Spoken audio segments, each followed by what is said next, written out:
آج ہم ایک ایسے اللہ کے ولی کی درگاہ کی زیارت کرنے والے ہیں جو ایک مجدد گزرے ہیں اور جن کا پاور اتنا تھا کہ اگر یہ ہاں کہہ دیتے تو مغل بادشاہ اکبر اور جہانگیر کی بادشاہت ختم ہو جاتی، مغل امپائر دنیا سے ختم ہو جاتا اور خود حضرت مجدد الفسانی پورے ہندوستان کے بادشاہ بن جاتے اور پھر آپ کی اولاد میں بادشاہت ہوتی۔ مگر امام ربانی مجدد الفسانی شیخ احمد فاروقی سرہندی رحمۃ اللہ علیہ نے پورے ہندوستان کی سلطنت کو ٹھوکر مارتے ہوئے فرمایا تھا کہ مجھے یہ حکومت نہیں چاہیے بلکہ رسول اللہ صلی اللہ علیہ وسلم کے قدموں میں جگہ چاہیے اور ان کی غلامی چاہیے۔ سبحان اللہ۔ دوستوں، آج آپ یہ جو ویڈیو دیکھ رہے ہیں تو آپ کو یہ ویڈیو کیوں دیکھنا چاہیے؟ یہ کون ایسی ہستی ہیں، کون ایسے ولی و مجدد ہیں؟ آپ کو یہ فل ویڈیو دیکھنے کے لیے یہ ایک ہی وجہ کافی ہے ناظرین، کہ جب مغل بادشاہ اکبر نے ہمارے دین اسلام کو ختم کرنا شروع کر دیا، اس وقت انڈیا کے سب سے پاورفل پرسنالٹی اکبر بادشاہ و جہانگیر کے آگے بنا ڈرے، بنا اپنی جان کی پرواہ کیے ہوئے ایک چٹان کی طرح کھڑے ہو گئے تھے حضرت مجدد الفسانی، یہاں تک کہ اپنی جان بھی قربان کرنے کے لیے تیار ہو گئے تھے اس دین کو بچانے کے لیے۔ اگر حضرت مجدد الفسانی نہ ہوتے تو اکبر بادشاہ و جہانگیر اس دین کو ختم کرنے یا اس کو پوری طرح چینج کرنے میں کامیاب ہو سکتے تھے۔ معزز ناظرین، السلام علیکم ورحمۃ اللہ وبرکاتہ۔ میں آپ کا میزبان محمد عامر قادری۔ دوستوں، ایک بہت ہی بڑی بارگاہ میں آج میں حاضر آیا ہوں۔ بہت ہی بڑے اور مشہور اللہ کے ولی ہیں یہ۔ میں موجود ہوں ملک ہندوستان کی ریاست پنجاب، اور پنجاب کا جو کیپٹل سٹی ہے چندی گڑھ سے تقریباً 40 کلومیٹر کی دوری پر ایک چھوٹا سا ٹاؤن ہے جسے سرہند شریف کہتے ہیں۔ سرہند شریف جو شہر ہی مشہور ہوا ایک بزرگ کی نسبت سے، وہ بزرگ ہے یہ جو نورانی گنبد آپ دیکھ رہے ہیں، ماشاء اللہ سبحان اللہ، یہ گنبد ہے حضرت مجدد الفسانی رحمۃ اللہ تعالی علیہ کا۔ آج بھی آپ اس بارگاہ میں تشریف لائیں گے تو حضرت مجدد الفسانی رحمۃ اللہ علیہ کی ایک بڑی کرامت، جو ایک زندہ کرامت کہیے، آج بھی موجود ہے کہ جو بھی حافظ قرآن یہاں پر آ کر کے قرآن شریف کی تلاوت کرتے ہیں تو ان کا حافظہ مضبوط ہوتا ہے، اور یہ کرامت دیکھی گئی ہے۔ جو بھی یہاں پہ حافظ قرآن آتے ہیں، یہاں پر بیٹھ کر کے روزانہ تلاوت کرتے ہیں، خصوصیت کے ساتھ اطراف میں جو مدرسے ہوتے ہیں وہ طلباء آ کر کے یہاں پر ضرور تلاوت کرتے ہیں قرآن شریف کی۔ جب بادشاہ اکبر نے کوشش کی کہ وہ ایک دین الہی لا سکے، یعنی اس نے اپنا ایک نیا دین بنایا تھا، اور کسی کے اندر یہ ہمت نہیں تھی کہ بادشاہ کے آگے ڈٹ کر کے مقابلہ کریں اور کہیں کہ تم غلط کر رہے ہو، لیکن اس وقت بھی حضرت مجدد الفسانی نے ہمت دکھائی اور بادشاہ کے بھرے دربار میں کھڑے ہو کر کے کہا کہ اے اکبر، تم یہ جو کر رہے ہو بالکل غلط ہے۔ بادشاہ نے حضرت مجدد الفسانی کو قید بھی کیا تھا۔ یہ وہ مجدد الفسانی ہیں جنہوں نے بادشاہ وقت کے آگے حق بیان کرنے سے بھی کبھی ڈرا نہیں، اور بالکل نڈر طریقے سے آپ نے حق بیان کیا تھا۔ دوستوں، آپ نے سنا ہوگا یا پڑھا ہوگا کہ مغل بادشاہ اکبر نے اپنا ایک نیا دین ایجاد کیا تھا جسے دین الہی کہا جاتا ہے۔ اکبر نے مسجدوں سے باہر کھلے میں اذان دینے پر پابندی لگا دی تھی۔ اس نے اپنے دربار میں مسجد نہیں بنوائی تاکہ کوئی بھی مسلمان وہاں نماز ادا نہ کر سکے، یہاں تک کہ اس نے کئی مسجدوں کو شہید کروا کر کے وہاں پر بت خانے بنوائے، اور خود بادشاہ اکبر سورج کی پوجا کرنے لگا تھا۔ عام پجاری تو 3 وقت سورج کی پوجا کرتے ہیں، سورج کے نکلنے وقت اور دوپہر ٹھیک 12 بجے اور سورج کے ڈوبتے وقت۔ اسی وجہ سے ان تینوں وقتوں میں نماز ادا کرنے، سجدہ کرنے سے منع کیا گیا، کیونکہ اس وقت سورج کے پجاری سجدہ کیا کرتے ہیں سورج کے آگے۔ مگر بادشاہ اکبر رات میں اٹھ کر کے 4 وقت جو ہیں سورج کی عبادت کیا کرتا تھا، اور اس نے سورج کا نام رکھا تھا حضرت نیر اعظم۔ ناظرین، اکبر نے غیر مسلموں کو خوش کرنے کے لیے خود اپنے دین کے ساتھ غداری کی تھی۔ اس کے دربار کے جو شاہی مولوی تھے، جن کا نام مولوی ابو الفضل اور اسی کا بھائی فیضی، یہ خود مسلمان نہیں تھے بلکہ مسلمان کی شکل میں منافق تھے۔ اب یہی مولویوں نے اکبر بادشاہ کی تربیت کی تھی اور اس کا برین واش کیا تھا۔ دوستوں آپ خود ریسرچ کریں گے تو پتہ چلے گا کہ مغل بادشاہ اکبر نے کیا کیا نئے نئے فتنے پیدا کیے تھے۔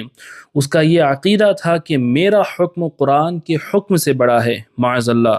دوستوں میں یہ سب باتیں آپ کو اس لیے بتا رہا ہوں کہ آپ کو معلوم ہو کہ ایک مجدد کا کام کیا ہوتا ہے، اور حضرت مجدد الف ثانی شیخ احمد فاروقی سرہندی رحمۃ اللہ علیہ نے کتنا بڑا کام کیا تھا۔ اکبر بادشاہ نے اپنا ایک نیا کلمہ بھی بنا لیا تھا جو وہ اپنے فالوورز سے پڑھوایا کرتا تھا، لا الہ الا اللہ محمد الرسول اللہ۔ یہ تو ایک مسلمان کا کلمہ ہے۔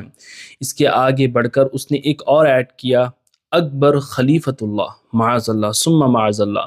وہ اپنے آپ کو اللہ کا خلیفہ کہتا تھا۔ دوستوں آپ جانتے ہوں گے اکبر صرف 13 سال کی عمر میں بادشاہ ہو گیا تھا، اور وہ خود ان پڑھ تھا۔ اس کے دربار میں جو شاہی مولوی تھے انہوں نے اس کو دین کے بارے میں بتایا سکھایا تھا، اور جبکہ وہ خود شاہی مولوی مسلمان نہیں تھے، بدعقیدہ تھے۔ ناظرین اکبر نے بہت سارے فتنے پیدا کیے تھے، اور اس وقت کوئی بھی ایک ایسے عالم دین نہیں تھے جن میں اتنی ہمت ہو کہ وہ بادشاہ اکبر کے سامنے کھڑے ہو کر کے کہہ سکے کہ وہ غلط ہے، وہ کفر کر رہا ہے۔ اب ایسے نازک وقت میں اللہ نے ایک مجدد کو بھیجا جو اللہ کے سوا کسی سے ڈرتے نہیں تھے۔ اور کیوں ڈرے؟ اللہ خود قرآن شریف میں ارشاد فرماتا ہے، الا ان اولیاء اللہ لا خوف علیہم ولا هم يحزنون، جس کا مفہوم ہے بے شک اللہ کے ولیوں کو نہ کسی کا ڈر ہے اور نہ کسی کا خوف۔ اور حضرت مجدد الف ثانی بھی فاروقی تھے، یعنی وہ حضرت عمر فاروق رضی اللہ عنہ کی اولاد میں سے تھے، تو کیوں وہ ڈر سکتے ہیں؟ کیسے ڈر سکتے ہیں؟ اللہ اکبر۔ دوستوں حضرت مجدد الف ثانی شیخ احمد فاروقی کی ہسٹری شروع کرنے سے پہلے آپ یہ سمجھ لیں کہ مجدد کسے کہتے ہیں، وہ کیوں آتے ہیں، اور ان کا کام کیا ہوتا ہے۔ سنن ابو داؤد شریف میں ایک حدیث ہے، حدیث نمبر 4291 ہے۔ رسول اللہ صلی اللہ علیہ وسلم نے ارشاد فرمایا، بے شک اللہ ہر صدی کے شروع میں اس امت کی ہدایت کے لیے مجدد بھیجے گا جو اس امت کے دین کو پھر سے تازہ کرے گا، یعنی زندہ کرے گا۔ سبحان اللہ۔ تو ناظرین آپ سمجھ گئے ہوں گے کہ ہمارے حضور علیہ السلام نے ارشاد فرمایا تھا کہ جب بھی کوئی دین میں فتنہ پیدا کرے گا، دین کو بدلنے کی کوشش کرے گا، اور ہر صدی کے شروع میں اللہ تعالیٰ ایک مجدد بھیجے گا، اور اس مجدد کا کام کیا ہوگا؟ وہ مجدد دین کو پھر سے زندہ کرے گا، تمام فتنوں کو ختم کرے گا، اور پھر سے اس امت کو قرآن و سنت پر واپس لائے گا۔ سبحان اللہ۔ تو ان کو مجدد کہتے ہیں، جسے انگلش میں ریفارمر بھی کہا جاتا ہے۔ ناظرین حضرت مجدد الف ثانی رحمۃ اللہ تعالی علیہ قرآن شریف سے بے پناہ محبت فرماتے تھے۔ آپ کے صاحبزادے فرماتے ہیں کہ میرے ابا حضور کو قرآن شریف سے بے پناہ محبت تھی، آپ روزانہ قرآن کی تلاوت فرمایا کرتے تھے، اور آج بھی سرہند شریف میں جب بھی یہاں پہ عرس ہوتا ہے آپ آ کر کے دیکھیں، کوئی یہاں پہ شور نہیں ہوتا، کوئی میلہ نہیں لگتا، صرف یہاں پر سب سے زیادہ کوئی عمل کیا جاتا ہے عرس کے موقع پر تو وہ قرآن شریف کی تلاوت ہے۔ دوستوں آپ نے سنا کہ حضرت مجدد الف ثانی کو قرآن شریف کی تلاوت کرنا، پڑھنا یہ بے حد پسند تھا۔ حضور علیہ السلام نے بھی فرمایا تم میں سے سب سے بہترین شخص وہ ہے جو قرآن سیکھے اور سکھائے۔ تو دوستوں میں یہی پیغام دینا چاہوں گا کہ آپ بھی قرآن شریف سیکھنے کی پوری کوشش کریں۔ اگر آپ قرآن شریف پڑھنا نہیں جانتے اور پڑھنا چاہتے ہیں لیکن وقت نہیں مل پا رہا، کوئی اچھے استاد نہیں مل پا رہے، تو آپ کے لیے ایک بہترین تحفہ میں لے آیا ہوں۔ حضرت مجدد الف ثانی کی بارگاہ سے آپ کو تحفہ ہے، ایک مدرسہ ہے لرن قرآن ایزیلی، جو آن لائن مدرسہ ہے، جو آپ کی ٹائم کی مرضی کے مطابق، آپ کے وقت کے مطابق دنیا کے کسی بھی کونے میں آپ موجود ہوں، آپ کو بہترین اساتذہ کرام لائیو آ کر کے اسکائپ اور زوم کے ذریعے پڑھائیں گے۔ اس مدرسے میں آپ ناظرہ قرآن، نورانی قاعدہ، تجوید کے ساتھ اور قرآن شریف کو بہترین انداز میں پڑھنا سیکھ سکتے ہیں، حفظ کر سکتے ہیں۔ سیرت مصطفیٰ کورس بھی ہے، انوار شریعت یعنی شریعت کے علم آپ سیکھ سکتے ہیں۔ اس کے علاوہ جو ہے عمرے کا طریقے کا کورس، حج کے طریقے کا کورس، اردو کورس، یعنی 21 سے زیادہ الگ الگ طرح کے کورسز اس آن لائن مدرسے میں موجود ہیں۔ آپ ان کی لسٹ چیک کریں، اور جو بھی آپ کو کورس پسند ہے، آپ سیکھنا چاہتے ہیں تو ابھی جوائن کر سکتے ہیں۔ اور ہاں، کوئی عمر کی لمٹ نہیں ہے، آپ کی عمر کوئی بھی ہو، آپ بچے ہوں، بوڑھے ہوں، جوان ہوں، آپ پڑھ سکتے ہیں، مرد ہوں یا عورت آپ پڑھ سکتے ہیں۔ تو دیے ہوئے نمبرز پہ ابھی کال کریں اور جلد سے جلد ابھی داخلہ کروائیں۔ جو ہمارے سبسکرائبرز ہیں ان کے لیے اسپیشل ڈسکاؤنٹ ہوگا اور پہلے 3 دن کے کلاسز ٹرائل فری ہوگا۔ آپ کو اچھا لگے تو آپ کنٹینیو کر سکتے ہیں، ان کے کورسز آپ لے کر کے پڑھیں، انشاءاللہ اللہ اس کے رسول ہم سے راضی ہوں گے، کیونکہ یہ دینی خدمات ہیں، اور اس میسج کو آگے ضرور شیئر کریں۔ دوستو ان کے فون نمبرز اور واٹس ایپ نمبر آپ کو اسکرین پر نظر آ ہی رہے ہوں گے، ساتھ ہی ساتھ ان کے ویب سائٹ کا لنک، ان کا واٹس ایپ چینل کا لنک، تمام لنکس میں نے ہمارے اسی ویڈیو کی ڈسکرپشن میں دیے ہوئے ہیں، آپ چیک کریں اور وزٹ ضرور کریں۔ دوستوں چلیے حضرت مجدد الف ثانی کی ہم مختصر سی ہسٹری سنتے ہیں۔ آپ کا نام شیخ احمد فاروقی ہے، آپ صحابی رسول صلی اللہ علیہ وسلم خلیفہ دوم حضرت سیدنا عمر فاروق رضی اللہ عنہ کی خاندان سے ہیں، اسی وجہ سے آپ کو فاروقی کہا جاتا ہے، مگر آپ اپنے اصل نام سے نہیں بلکہ دنیا آپ کو مجدد صاحب یا مجدد الف ثانی کے نام سے جانتی ہے۔ جیسا کہ حدیث شریف میں آیا ہے، میں نے شروع میں بھی عرض کیا تھا کہ مجدد ہر 100 سال کے شروع میں آتے ہیں، اور مجدد الف ثانی جو ہیں اسلام کو آئے 1000 سال بعد 11 سینچری یعنی 11ویں صدی ہجری میں تشریف لائے تھے۔ اسی وجہ سے آپ کو مجدد الف ثانی یعنی الف کا معنی اور مطلب 1000 ہوتا ہے، اور الف ثانی یعنی 1000 سال بعد 11ویں صدی کے مجدد ہوتا ہے۔ اور جیسے مولانا احمد رضا خان بریلوی رحمۃ اللہ علیہ کو ہم امام اہل سنت کہتے ہیں، اسی طرح مجدد الف ثانی کو امام ربانی کہا جاتا ہے۔ تو ناظرین، امام ربانی مجدد الف ثانی شیخ احمد فاروقی رحمۃ اللہ علیہ کی ولادت جو ہے 971 ہجری مطابق 1564 عیسوی میں ریاست پنجاب کے شہر سرہند شریف میں ہوئی، یعنی آج جہاں پر آپ کی درگاہ ہے سرہند، یہیں پر آپ کی ولادت بھی ہوئی تھی۔ ابھی آپ چھوٹے گود کے بچے ہی تھے کہ آپ سخت بیمار ہو گئے، تو اسی وقت سرہند میں ایک بڑے بزرگ آئے ہوئے تھے جن کا نام حضرت شیخ شاہ کمال رحمۃ اللہ علیہ تھا۔ تو مجدد صاحب کے والد ان کو لے کر شاہ کمال رحمۃ اللہ علیہ کے پاس پہنچے اور کہا کہ حضور میرے بچے کے لیے دعا فرمائیں، یہ بیمار ہے۔ شاہ کمال رحمۃ اللہ علیہ اس بچے کو دیکھ کر ادب سے کھڑے ہو گئے۔ والد نے کہا کہ حضرت آپ کھڑے کیوں ہو گئے؟ تو شاہ کمال نے فرمایا کہ میں اس بچے کی تعظیم کے لیے کھڑا ہو گیا ہوں، یہ کوئی عام بچہ نہیں ہے، یہ بچہ بڑا ہو کر سورج کی طرح چمکے گا اور اس دین کی حفاظت کرے گا، یہ اللہ کا ولی ہے۔ سبحان اللہ۔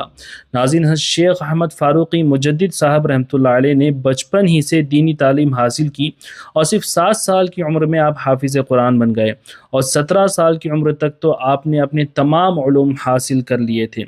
اس زمانے میں دہلی جو تھا وہی علم کا مرکز تھا، سارے اچھے برے مولوی صاحبان دہلی میں ہی رہا کرتے تھے۔ تو حضرت مجدد الف ثانی بھی دہلی چلے گئے، اور جہاں سارے علماء جمع ہو کر گفتگو کیا کرتے تھے آپ بھی وہیں جا کر کے بیٹھ گئے۔ اس محفل میں اکبر بادشاہ کے دربار کے جو شاہی مولوی تھے وہ بھی آئے ہوئے تھے، مولوی ابوالفضل اور فیضی، جن کا ذکر میں نے شروع میں کیا تھا۔ جب اس محفل میں حضرت مجدد صاحب رحمۃ اللہ علیہ کے بولنے کی باری آئی تو حضرت مجدد الف ثانی کھڑے ہو گئے، اور چند مسئلوں پر آپ نے بڑا زبردست خطاب کیا۔ آپ کی علمی گفتگو سن کر شاہی مولوی ابوالفضل اور فیضی بڑے متاثر ہوئے اور کہنے لگے کہ اس 17-18 سال کے نوجوان کے پاس تو کافی علم ہے، اسے بھی اس گروپ میں یعنی ہمارے اس گروپ میں شامل کر لو، اور شامل بھی کر لیا گیا۔ اب اس طرح کی علماء کی محفلیں اکثر ہونے لگیں، اور حضرت مجدد الف ثانی بھی ان محفلوں میں شامل ہونے لگے۔ ایک دن محفل میں مولوی ابوالفضل جو ہے بیان کرنے لگا، اور بیان میں امام غزالی رحمۃ اللہ علیہ کی بیعت بھی کرنے لگا۔ امام غزالی جو ہیں بہت بڑے بزرگ گزرے ہیں، ان کی مزار شریف بغداد شریف عراق میں حضور غوث اعظم دستگیر کی درگاہ سے بالکل 500-600 میٹر کی دوری پر موجود ہے۔ الحمدللہ اس فقیر کی وہاں پر حاضری ہوئی ہے۔ تو مولوی ابوالفضل جو ہے اس محفل میں حضرت جنید بغدادی کی بیعت بھی کرنے لگا، تو یہ سن کر حضرت مجدد صاحب کھڑے ہوئے اور فرمایا کہ اے ابوالفضل، آج تو نے امام غزالی پر بکواس کر لیا ہے، مگر آئندہ مت کرنا۔ امام غزالی 5th سینچری یعنی 5ویں صدی ہجری کے مجدد گزرے ہیں اور بہت بڑے بزرگ ہیں، اگر تم اس طرح کی باتیں کرو گے تو آئندہ ہماری محفلوں میں مت آنا۔ اللہ اکبر۔ دوستوں، آپ سمجھ سکتے ہیں کہ ابوالفضل کوئی عام مولوی نہیں تھا، بادشاہ اکبر کا رائٹ ہینڈ تھا، اس کا استاد تھا، بہت پاورفل آدمی تھا، اور حضرت مجدد صاحب صرف 17 18 سال 19 سال کے لڑکے تھے، مگر جو اللہ کے ولی ہوتے ہیں وہ کسی سے ڈرتے نہیں۔ حضرت مجدد الف ثانی کے بولنے کے انداز میں ایسا جلال تھا کہ ابو الفضل چپ ہو کر کے بیٹھ گیا۔ پھر چند دنوں کے بعد ایک اور محفل ہوئی اور اس میں ابو الفضل فرشتوں پر بات کرنے لگا اور کہا کہ یہ کیسے ممکن ہے کہ فرشتہ یہ آسمان پار کر کے آئے اور آسمان پھٹتا بھی نہیں، یہ تو ہو ہی نہیں سکتا نا۔ دوستوں، اکبر بادشاہ جو ہے نا، یہ ایک بد عقیدہ شخص تھا۔ اس کا یہ عقیدہ تھا کہ فرشتہ کوئی چیز نہیں، اگر ہے تو وہ کبھی زمین پر نہیں آ سکتے، مطلب یہ سیدھا حضرت جبریل علیہ السلام پر ٹارگٹ کر رہا تھا۔ اور حضرت جبریل علیہ السلام کبھی قرآن لے کر محمد رسول اللہ صلی اللہ علیہ وسلم کے پاس معاذ اللہ نہیں آئے تھے، یعنی یہ نبوت کا انکار کرتا ہوا نظر آ رہا تھا۔ اور اس کے ساتھ ساتھ ہمارے نبی علیہ السلام کے معجزات جیسے چاند کے 2 ٹکڑے کرنا، سورج کو واپس بلانا وغیرہ، ان سب کا وہ انکار کرتا تھا، اور یہ تعلیم اس کو انہی مولوی ابو الفضل وغیرہ نے دی تھی۔ تو مولوی ابو الفضل نے جب یہ باتیں کہی تو حضرت مجدد الف ثانی کھڑے ہو گئے اور کہنے لگے کہ اے ابو الفضل، تیرا عقیدہ بالکل باطل ہے۔ سن، تو یہ کہہ رہا ہے کہ فرشتے بغیر آسمان کو چیرے زمین پر کیسے آ سکتے ہیں؟ تو سن، اللہ نے کانچ کو بنایا ہے، شیشے کو بنایا ہے، اور ہماری نظر کو پیدا کرنے والا بھی اللہ تعالیٰ ہے۔ اگر تیرے آگے کوئی شیشہ رکھ دیا جائے تو تیری نظر اس شیشے کو پار کر کے آگے دیکھ سکتی ہے، لیکن وہ شیشہ ٹوٹتا بھی نہیں اور نظر اس شیشے کو پار کر لیتی ہے۔ تو جب اللہ تعالیٰ نظر کو ایسی طاقت دے سکتا ہے کہ وہ شیشے کو توڑے بغیر آگے بڑھ سکتی ہے، تو کیا وہ اللہ تعالیٰ فرشتے کو یہ طاقت نہیں دے سکتا کہ وہ آسمان کو چیرے بغیر زمین پر آ سکے؟ آپ کے یہ جوابات سن کر کے مولوی ابو الفضل دنگ رہ گیا، محفل میں خاموشی طاری ہو گئی۔ اس کے علاوہ آپ نے اور بھی کئی علمی جوابات قرآن و حدیث کے حوالے سے دیے، یہاں تک کہ آپ نے بادشاہ اکبر اور مولوی ابو الفضل اور اس طریقے کے تمام مولویوں کے خلاف ایک رسالہ لکھا اور فرشتوں کا موجود ہونے کی دلیل دی، اور اس کے علاوہ حضور علیہ السلام پر جو حضرت جبریل قرآن لے کر کے نازل ہوتے تھے، وحی ہوتی تھی، ان تمام کی دلیلیں اس رسالے میں حضرت مجدد الف ثانی نے دی تھیں، اور بالکل یہ آپ کی نو عمری تھی، یعنی آپ کہیں 40 50 سال کی ایکسپیرینس کے مولوی نہیں تھے، بلکہ آپ بالکل فارغ ہو کر کے نکلے تھے۔ آپ کی عمر اس وقت شاید 19 20 یا 21 سال ہی کی رہی ہوگی، اور پورے ہندوستان کے پاورفل پرسنالٹیز سے آپ ڈائریکٹ مقابلہ کر رہے تھے، اور اس طریقے سے ڈٹ کر آپ نے مقابلہ کیا کہ زمانہ دنگ رہ گیا۔ دوستوں، جو میں آگے واقعات بیان کرنے والا ہوں حضرت مجدد الف ثانی اور اکبر بادشاہ کا بیٹا جہانگیر کے تعلق سے، کہ آپ سن کر کے حیران ہو جائیں گے، اور شاید آپ نے اس سے پہلے یہ واقعات نہیں سنے ہوں گے، تو اس ویڈیو کو اینڈ تک ضرور دیکھیے۔ ناظرین، جب اسی طرح کے واقعات بار بار ہونے لگے تو حضرت مجدد الف ثانی نے کہا کہ میں دہلی اس لیے آیا تھا کہ کچھ سیکھ سکوں، مگر یہاں تو دین کا مذاق بنایا جا رہا ہے، رسول اللہ علیہ السلام کی توہین کی جا رہی ہے، میں اب دہلی میں نہیں رہوں گا۔ پھر آپ دہلی سے واپس سرہند کی طرف نکل گئے۔ راستے میں ایک شہر تھا جس کا نام تھا نیسر، وہاں کے سلطان کے خواب میں حضور نبی کریم علیہ السلام تشریف لائے اور فرمایا کہ تمہارے اس شہر میں میرا ایک نائب آنے والا ہے، اس کا نام شیخ احمد فاروقی ہوگا، اس کی شکل کچھ اس طریقے کی ہوگی۔ جب وہ تمہارے شہر میں آئے تو اس کو اپنا مہمان بنانا، اس کی مہمان نوازی کرنا، خدمت کرنا، اور اپنی بیٹی کا نکاح اس سے کر دینا۔ پھر سلطان نے جب یہ خواب دیکھا تو اپنے لوگوں کو راستوں پر بٹھا دیا کہ جب اس طرح کا کوئی نوجوان یہاں سے گزرے تو میرے پاس اسے لے آنا۔ پھر جب حضرت مجدد الف ثانی اس شہر میں پہنچے تو ان کو مہمان بنایا گیا، ان کی خدمت کی گئی، اور جب آپ واپس جانے لگے تو سلطان نے کہا کہ حضور، آپ جا تو رہے ہیں، مگر مجھے ہمارے نبی علیہ السلام نے فرمایا تھا خواب میں آ کر کہ میں اپنی بیٹی کا نکاح آپ سے کر دوں۔ بادشاہ کی یہ بات سن کر کہ حضرت مجدد الف ثانی نے فرمایا کہ شادی کا فیصلہ میں نہیں کر سکتا، بلکہ یہ فیصلہ میرے والد صاحب کریں گے، میں ان کی اجازت لے کر کے آتا ہوں، پھر شادی کروں گا۔ سبحان اللہ۔ دوستوں، آپ دیکھ سکتے ہیں یہ سنت رسول بھی ہے۔ جب ماں خدیجۃ الکبریٰ کا رشتہ حضور علیہ السلام کے پاس گیا تو حضور نے خود اگری نہیں کیا، بلکہ آپ نے فرمایا کہ میں اپنے چچا جناب ابو طالب سے پوچھ کر کے بتاؤں گا۔ سبحان اللہ، یہ حضور کا طریقہ ہے، جبکہ آپ کے والدین پردہ فرما چکے تھے۔ آپ کے چچا آپ کی دیکھ بھال کیا کرتے تھے تو حضور نے فرمایا کہ میں اپنے چچا سے اجازت لوں گا۔ یہی سنت پر عمل کرتے ہوئے یہاں پر مجدد صاحب نے بھی کہا کہ میں اپنے والد سے اجازت لوں گا، جبکہ آپ خود اتنے بڑے عالم تھے، سلطان خود آگے بڑھ کر کے اپنی بیٹی کا نکاح آپ سے کرنا چاہ رہا تھا۔ اور آج ہمارے نوجوان اپنی پسند سے لڑکا یا لڑکی پسند کر لیتے ہیں اور ماں باپ کی اجازت ملے یا نہ ملے وہ نکاح کرنے کے لیے تیار ہو جاتے ہیں۔ دوستوں، میرے نوجوانوں سے میں یہی گزارش کروں گا، یہ پیغام دینا چاہوں گا کہ ہمارے بزرگوں کا یہ طریقہ نہیں رہا، خود ہمارے حضور کا یہ طریقہ نہیں رہا، جب تک کہ والدین اجازت نہ دیں وہ نکاح کے لیے تیار نہیں ہوا کرتے تھے۔ آپ سے بھی یہی گزارش ہے کہ جب ہم سنت پر عمل کریں گے ہماری نکاح کی زندگی میں بھی اللہ برکتیں عطا فرمائے گا، ورنہ آپ دیکھ سکتے ہیں جو اپنی پسند سے ماں باپ کے خلاف جا کر کے شادیاں ہوتی ہیں کبھی بھی وہ سکون و اطمینان سے نہیں رہ پاتے۔ بہرحال ناظرین، چلیے ہم آگے بڑھتے ہیں۔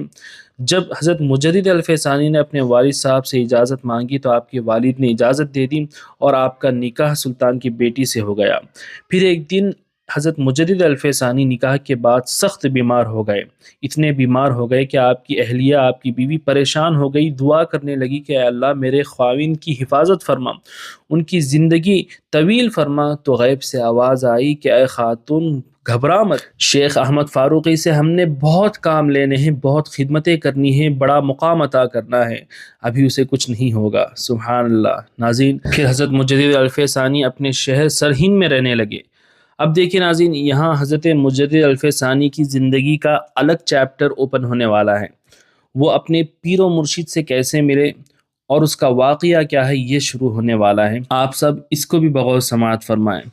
جب حضرت مجدد الف ثانی امام ربانی محفلوں میں جانے لگے، علماء سے ملنے لگے، تو ایک بزرگ کا ذکر وہ بار بار سننے کو ان کو ملتا تھا کہ دہلی میں ایک صوفی بزرگ تشریف لائے ہیں اور بہت اچھی اچھی باتیں بتاتے ہیں، بڑے متقی پرہیزگار ہیں، اور ان کا نام ہے حضرت خواجہ باقی باللہ رحمۃ اللہ علیہ۔ سبحان اللہ۔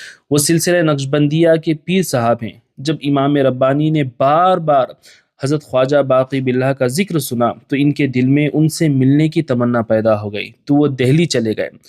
جب حضرت مجدد الف ثانی خواجہ باقی باللہ کی بارگاہ میں داخل ہو رہے تھے، خانقاہ میں ابھی آپ نے قدم ہی رکھا تھا تو خواجہ باقی باللہ کھڑے ہو گئے اور خود آگے بڑھ کر کے حضرت مجدد الف ثانی کا استقبال کیا، ان کی خدمت کی۔ اللہ اکبر۔ دوستوں، آپ سوچ سکتے ہیں کہ ایک پیر اپنے مرید کا اس طریقے سے استقبال کر رہے ہیں اور خدمت کر رہے ہیں۔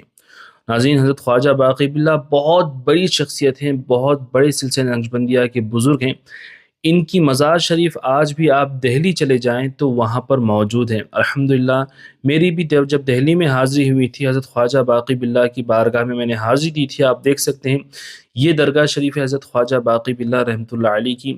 یہاں پر بہت اچھی طریقے سے ہماری حاضری ہوئی تھی اور یہ آپ کی مزار شریف ہے حضرت خواجہ باقی باللہ رحمۃ اللہ علیہ کی۔ بہرحال ناظرین، حضرت شیخ احمد فاروقی رحمۃ اللہ علیہ جب خواجہ باقی باللہ کی بارگاہ میں حاضر ہوئے اور خواجہ باقی باللہ نے آپ کا استقبال کیا، پھر خواجہ باقی باللہ نے فرمایا کہ اے شیخ احمد فاروقی، میں یہاں دہلی میں آیا ہوں تو صرف تمہارے لیے۔ سبحان اللہ۔ اے شیخ احمد، جب میں اپنے سلسلے کے بڑے پیر حضرت شیخ بہاؤالدین نقشبندی رحمۃ اللہ علیہ کی مزار پر حاضر ہوا، جن کا مزار ازبکستان میں موجود ہے، تو مجھے وہاں شیخ بہاؤالدین نقشبندی نے بشارت دی کہ اے خواجہ باقی، تم ہندوستان چلے جاؤ، وہاں رسول اللہ علیہ السلام کا ایک نائب شیخ احمد فاروقی ہیں، تو تم ان سے ملو اور اپنے سلسلہ نقشبندیہ میں داخل کرو۔ تو ان کے حکم سے میں یہاں دہلی آ گیا اور روزانہ تمہارا انتظار کرنے لگا، آخرکار آج آپ آ ہی گئے۔ سبحان اللہ۔ ناظرین، پھر حضرت امام ربانی جو ہیں خواجہ باقی باللہ کی خانقاہ میں رکے اور خواجہ باقی باللہ سے کہنے لگے کہ حضور، میں ابھی حج پر جانا چاہتا ہوں۔ تو خواجہ باقی باللہ نے فرمایا اے شیخ احمد، ابھی رک جاؤ، کیا پتہ آپ کا کام یہیں پر ہو جائے۔ سبحان اللہ۔ پھر حضرت خواجہ صاحب نے فرمایا کہ اے شیخ احمد، آپ یہاں کتنے دن رکیں گے، 7 دن یا 1 مہینہ؟ آپ نے 2 آپشن دیے تھے۔ تو مجدد صاحب نے کہا کہ حضور، میں 7 دن رکوں گا۔ پھر جب 4 دن ہی گزرے تھے تو حضرت خواجہ باقی باللہ رحمۃ اللہ علیہ نے مجدد صاحب کو اپنے حجرے میں بلایا اور آپ پر ایک ایسی نگاہ ڈالی کہ آپ کو قطبیت عطا کر دی گئی، مجدد بنا دیا گیا، ولایت کی کئی مقامات عطا کر دیے گئے۔ بے شک کسی نے کیا ہی خوب کہا ہے کہ نگاہ ولی میں وہ تاثیر دیکھی، بدلتی ہزاروں کی تقدیر دیکھی۔ جب کوئی پیر کامل، ولی کامل اپنے مرید پر نگاہ ڈالتے ہیں تو جو چیز کئی سالوں کی عبادتوں میں نہیں ملتی، بس وہ ایک نگاہ میں عطا کر دی جاتی ہے۔ سبحان اللہ۔ پھر خواجہ باقی باللہ نے مجدد الف ثانی کو اپنا مرید بنایا، خلافت عطا فرمائی، جانشینی عطا فرمائی، اور پھر آپ حضرت مجدد الف ثانی کو حکم فرمایا کہ آپ واپس سرہند چلے جائیں اور دین کی خاطر آپ تبلیغ کریں، دنیا بھر میں، ہندوستان بھر میں آپ جا کر کے دین اسلام کی تبلیغ و اشاعت اور دین کا کام کریں۔ سبحان اللہ۔ پیر و مرشد کے حکم کے بعد حضرت مجدد الف ثانی سرہند آ گئے۔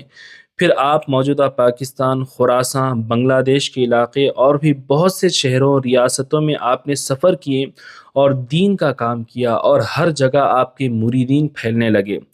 اسی سفر کے دوران خبر آئی کہ حضرت خواجہ باقی باللہ رحمۃ اللہ علیہ، جو مجدد صاحب کے پیر و مرشد ہیں، ان کا انتقال ہو گیا ہے، اور وصال سے پہلے حضرت خواجہ باقی باللہ نے وصیت فرمائی تھی کہ میرے بعد میرے جانشین حضرت مجدد الف ثانی ہیں، تم سب ان کی ارادت میں آنا، ان کی پیروی کرنا۔ اب سلسلہ نقشبندیہ مجدد الف ثانی ہی کے ذریعے آگے بڑھے گا۔ سبحان اللہ۔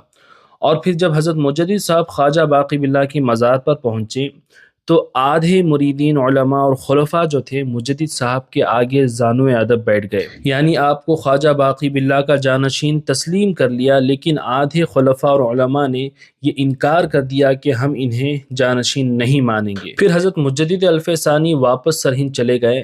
آئندہ سال جب عرس آیا خواجہ باقی باللہ کا، پھر آپ ان کی مزار پر حاضر ہوئے تو سارے علماء دیکھتے ہیں کہ خلفاء، علماء جن لوگوں نے انکار بھی کر دیا تھا، وہ تمام لوگ مجدد صاحب کے آگے آ کر کے اپنی پگڑیاں ان کے قدموں میں رکھ دیتے ہیں۔ سبحان اللہ۔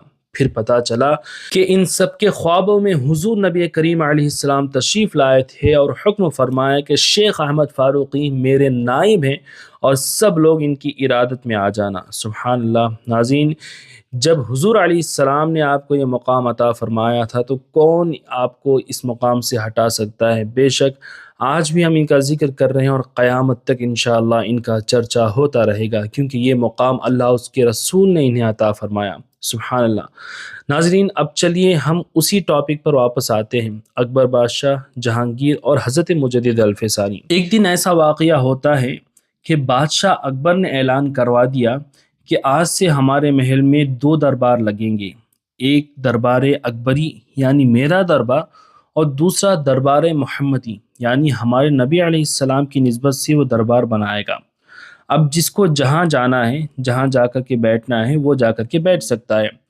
جب حضرت مجدد الف ثانی کو اس بات کا علم ہوا تو آپ نے اکبر کو یہ فرمان جاری کروایا، یہ پیغام بھیجا کہ اے بادشاہ، ہوش میں آ، کیا تو دربار محمدی کو اپنے دربار کے برابر لگانے کی کوشش کر رہا ہے؟ یہ توہین ہے، تو اس سے باز آ جا۔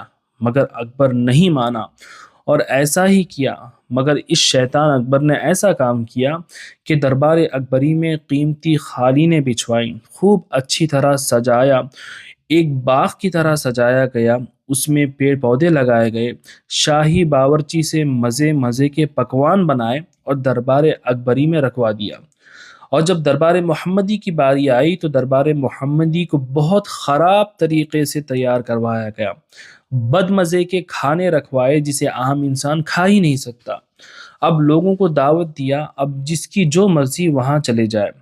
جب حضرت مجدد الف ثانی کو اس کی خبر ہوئی تو آپ اپنے تمام مریدوں اور علماء خلفاء کے ساتھ محل میں آئے۔ یہ پہلی بار تھا جب حضرت مجدد الف ثانی اکبر کے محل میں آئے تھے، اور پھر آپ دربار محمدی میں جا کر کے بیٹھ گئے۔ وہاں جو بد مزے کھانے رکھے ہوئے تھے جو لوگ کھا بھی نہیں سکتے، آپ اس کو کھاتے ہیں اور فرماتے ہیں کہ حضور کے دربار کا کھانا کیسا بھی ہو وہ ہمارے لیے تبرک ہے۔ سبحان اللہ۔ وہیں دربار محمدی میں ایک سید زادے بھی بیٹھے ہوئے تھے جو مجدد صاحب کے ساتھ آ گئے تھے، لیکن وہ بادشاہ کے محل کے ملازم تھے۔ پھر وہ بادشاہ کے ڈر سے دربار محمدی سے اٹھ کر دربار اکبری میں جانے لگے تو ان کو مجدد صاحب کے ایک مرید نے دیکھ لیا اور فرمایا کہ اے سید زادے، آج تو تم دربار محمدی چھوڑ کر کے جا رہے ہو، کل قیامت میں جب آپ کے نانا کا دربار لگے گا تو پھر کدھر جاؤ گے؟ اللہ اکبر۔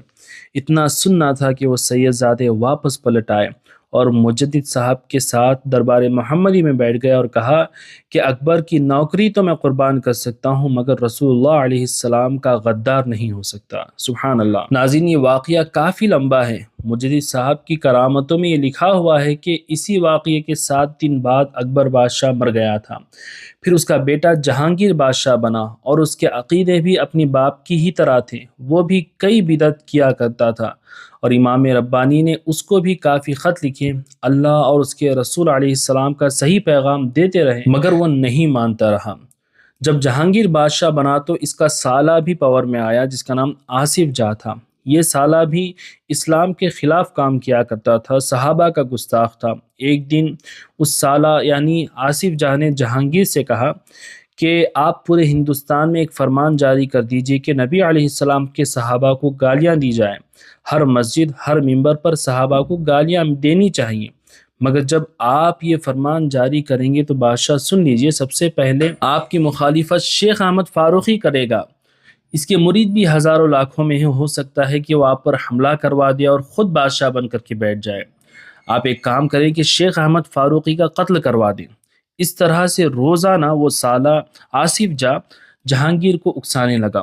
آخر جہانگیر بادشاہ نے حکم دیا کہ مجدد الف ثانی کو میرے دربار میں آنے کا حکم دیا جائے۔ اب وہاں شاید حضرت مجدد الف ثانی کو ان تمام خبر کا شاید الہام ہو چکا تھا۔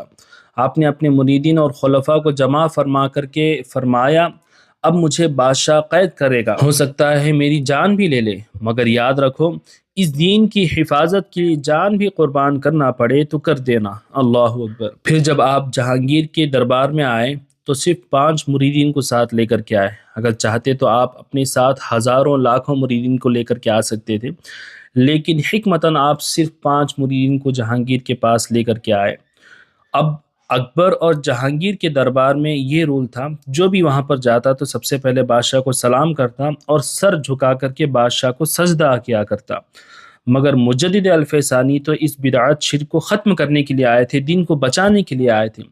جب آپ جہانگیر کے دربار میں داخل ہوئے تو سب سے پہلے سلام نہیں کیا، اور سر جھکانا تو دور، آپ سر اٹھا کر کے داخل ہوئے، سلام بھی نہیں کیا۔ تو بادشاہ نے پوچھا کہ آپ نے سلام کیوں نہیں کیا؟ تو فرمایا، اگر میں سلام کرتا بھی تو تم تکبر کی وجہ سے جواب نہیں دیتے، اور سر میں اللہ کے سوا کسی کے آگے نہیں جھکاتا۔ سبحان اللہ۔ مگر بادشاہ کو لوگوں نے اکسایا کہ حضور اگر یہ سر نہیں جھکائیں گے تو یہی سلسلہ آگے چل پڑے گا، لوگ آپ سے ڈرنا چھوڑ دیں گے، آپ ان کا سر جھکائیے۔ تو بادشاہ نے اپنی سپاہیوں کو حکم دیا۔ اب 4-5 سپاہی مل کر کے حضرت مجدد الف ثانی کی گردن پکڑ کے جھکانے کی کوشش کرنے لگے، مگر یہ بھول چکے تھے یہ خون تھے فاروق اعظم کا، وہ حضرت عمر فاروق جنہوں نے بڑے بڑے پہلوانوں کو پٹک دیا تھا، شیر خدا کی یہ غلام تھے حضرت مجدد الف ثانی۔ اللہ کے ولی کو اللہ غیبی طاقت عطا فرماتا ہے۔ سپاہیوں نے بڑی کوشش کی آپ کا سر جھکانے کے لیے، یہاں تک کہ مجدد صاحب کے ناک سے خون نکلنے لگا مگر آپ کا سر نہیں جھکا۔ سبحان اللہ۔ ناظرین،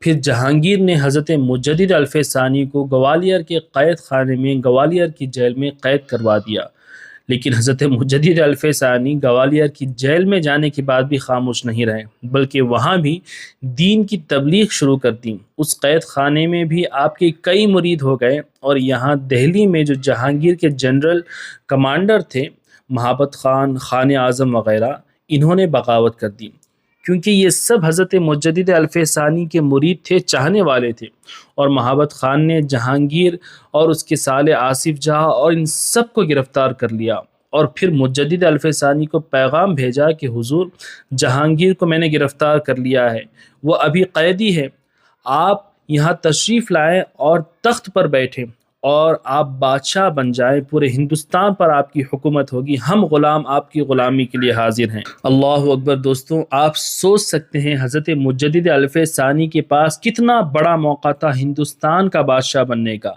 فوج کا جنرل آپ کا مرید تھا، ساری فوج میں آپ ہی کے مرید تھے، سارے ہندوستان میں آپ کے چاہنے والے، ایران تک آپ کے مرید تھے۔ اگر کوئی عام مولوی یا عام پیر ہوتا تو خوشی خوشی بادشاہ بن جاتا، مگر یہ امام ربانی تھے، اصل حکومت تو انہی کی تھی۔ آپ نے قید خانے سے مہابت خان کو خط لکھا کہ اے مہابت خان، فوراً بادشاہ اور اس کے ساتھیوں کو رہا کر دے، اس کا تخت اسے واپس کر دے، اور خود پہلے کی طرح جنرل سپاہی بن کر کے اس کے آگے کھڑا ہو جا، مگر ہاں سر نہیں جھکانا۔ دوستوں، یہ تھے مجدد الف ثانی۔ مہابت خان نے بالکل ایسا ہی کیا، اور پھر جہانگیر کو حضرت مجدد الف ثانی کا وہ خط دکھایا اور کہا کہ اگر حضرت مجدد الف ثانی میرے پیر صاحب ایسا نہ فرماتے تو ابھی میں تیرا سر قلم کر دیتا۔ اللہ اکبر۔ ناظرین، جب جہانگیر نے یہ خط دیکھا اور پڑھا تو اس کو اس کی غلطی کا احساس ہوا کہ وہ کیا کر رہا تھا، اور پھر حکم دیا کہ حضرت مجدد الف ثانی کو پوری عزت کے ساتھ یہاں پر لایا جائے۔ مگر حضرت مجدد الف ثانی نے دربار میں آنے سے انکار کر دیا اور فرمایا کہ میری چند شرطیں ہیں، اگر وہ پوری کرتا ہے تو میں ضرور اس کے محل میں آؤں گا۔ وہ شرطیں کیا تھیں؟ وہ شرطیں یہ تھیں کہ آپ نے فرمایا کہ سب سے پہلے بادشاہ خود اپنے ہاتھوں سے بڑے جانور کو ذبح کرے گا، کیونکہ اکبر نے بڑے جانور کی قربانی اور اس کا گوشت کھانے سے انکار کر دیا تھا اور پابندی لگا دی تھی۔ پھر دوسری شرط، جتنی مسجدیں توڑ کر بت خانے بنائے گئے اس کی جگہ، اب بت خانے تو مت توڑنا، اس کو ویسا ہی رہنے دو، مگر اتنی مسجدیں پھر سے تعمیر کرواؤ، اور تم نے تمہارے باپ نے جتنے بدعات شروع کیے سب بند کرو، پھر شریعت کو نافذ کرو۔ اور جہانگیر کے دربار میں بھی مسجد بننی چاہیے، کیونکہ وہاں پر مسجد نہیں تھی، بت خانہ تھا۔ اس طرح سے آپ نے کئی شرطیں رکھی اور جہانگیر سب ماننے کے لیے تیار ہو گیا۔ اس کے بعد ہی حضرت مجدد الف ثانی اکبر اور جہانگیر کے محل میں واپس تشریف لائے تھے۔ اللہ اکبر۔ دوستوں، یہ ہوتے ہیں اللہ والے۔ پوچھتے ہو نا تمہارے ولیوں نے کیا کیا، ان اللہ والوں کے درباروں میں تم کیوں جاتے ہو؟ دیکھو یہ کیا ہے اللہ کے ولیوں نے، یہ شان ہوتی ہے۔ اگر یہ نہ ہوتے تو پتہ نہیں تم کس بت خانے میں جا کر کے کس کی عبادت کیا کرتے۔ ناظرین، جب حضرت مجدد الف ثانی جہانگیر کے محل میں تشریف لائے تو جہانگیر بڑے ادب سے آپ کی مہمان نوازی کرتا ہے۔ پھر حضرت مجدد الف ثانی دہلی سے کشمیر چلے گئے، پھر وہاں سے واپس سرہند تشریف لائے اپنے گھر پر، اور وہیں پر رہنے لگے۔ چند دنوں کے بعد خود جہانگیر بادشاہ حضرت مجدد الف ثانی سے ملنے کے لیے سرہند گیا، اور وہاں جا کر کے حضرت سے ملاقات کی اور عرض کرنے لگا کہ حضور، آپ ہمارے ساتھ دہلی چلیں اور ہماری تربیت فرمائیں۔ مجدد صاحب کو بھی شاید الہام ہوا، آپ نے فرمایا کہ اے جہانگیر، میں تیرے ساتھ چلوں گا۔ پھر آپ بادشاہ کے ساتھ دہلی آ گئے۔ ایک دن ایسا ہوا کہ بادشاہ جہانگیر نے سونے کے برتن میں آپ کو کچھ کھانے کے لیے کچھ تحفہ پیش کیا، تو جب حضرت مجدد الف ثانی نے یہ دیکھا تو جہانگیر سے فرمایا کہ اے جہانگیر، کیا تم نہیں جانتے کہ سونے کا برتن ہو یا سونے کی کوئی بھی چیز مرد کے لیے استعمال کرنا حرام ہے، اور تو مجھے سونے کے برتن میں یہ دے رہا ہے؟ تو جہانگیر نے کہنے لگا کہ حضور، یہ حرام کیا ہوتا ہے؟ یعنی دوستوں، جہانگیر اتنا بڑا ان پڑھ اور جاہل تھا کہ اس کو یہ تک نہیں پتا تھا کہ حلال اور حرام کیا ہوتا ہے۔ اس کو معلوم نہیں تھا نماز، روزہ، حج، زکوٰۃ کیا ہوتے ہیں، کچھ اس کو خبر نہیں تھی، اور شاہی مولویوں نے جو اس کو سکھایا تھا بس وہی پتا تھا، اس کے باپ اکبر نے جو بتایا تھا وہی پتا تھا۔ پھر حضرت مجدد الف ثانی نے تقریباً 19-20 سال تک جہانگیر کی تربیت فرمائی۔ بادشاہ کے دربار اور اس کے سارے لشکر فوج کو بھی 20 سال تک دین سکھاتے رہے۔ آپ کی تربیت کی وجہ سے مغل بادشاہ جہانگیر نے پورے ہندوستان میں کئی مسجدیں اور مدرسے قائم کیے اور دین کا کام کیا۔ سبحان اللہ، یہ ہوتے ہیں اللہ کے ولی۔ دوستوں، یہ ہوتے ہیں سچے ولی اور سچے صوفی، جو دین کو بچانے کے لیے اپنی جان کی قربانی بھی پیش کرنے کے لیے تیار ہو گئے، اور بادشاہ کو ایسے سیدھے راستے پر لا کر کے کھڑا کر دیا کہ اب وہ بادشاہ بھی خود اسلام کا مبلغ بن گیا تھا، جو اسلام کا سب سے بڑا دشمن تھا۔ اللہ اکبر۔ دوستوں، ویسے تو حضرت مجدد الف ثانی کی ہسٹری اور آپ کے علمی کمالات بہت ہیں، جو کہ اس مختصر سی ویڈیو میں بتانا کافی مشکل ہے۔ پھر کبھی موقع ملا تو میں آپ کے سامنے اور بھی بیان کرنے کی کوشش کروں گا۔ بہرحال تقریباً 19 یا 20 سال تک آپ دہلی میں رہیں اور واپس سرہند تشریف لائے، اور آپ کا وصال با کمال جو ہے 28 صفر 1034 ہجری مطابق 10 دسمبر 1624 عیسوی کو ہوا، اور آپ کا عرس شریف ہر سال 28 سفر کو بڑے شان کے ساتھ منایا جاتا ہے۔ دوستوں آپ کو یہ ویڈیو کیسا لگا، ہسٹری کیسی لگی، کمنٹس میں ضرور مجھے بتائیے، اور اس ویڈیو کو زیادہ سے زیادہ اپنے دوستوں اور رشتہ داروں میں شیئر کریں۔ اس طرح کے اور بھی ویڈیوز کے لیے ہمارے چینل وی لو اسلام کو ضرور سبسکرائب کریں، اور جو میں نے آن لائن مدرسہ لرن قرآن ایزیلی کے بارے میں آپ کو بتایا تھا، اپنا اور اپنے بچوں کا داخلہ یہاں پر ضرور کروائیں، اپنی بیوی، اپنی بہنوں کا، اپنی ماؤں کا داخلہ ضرور کروائیں، اور تمام ڈیٹیلز ڈسکرپشن میں دی ہوئی ہیں۔ السلام علیکم۔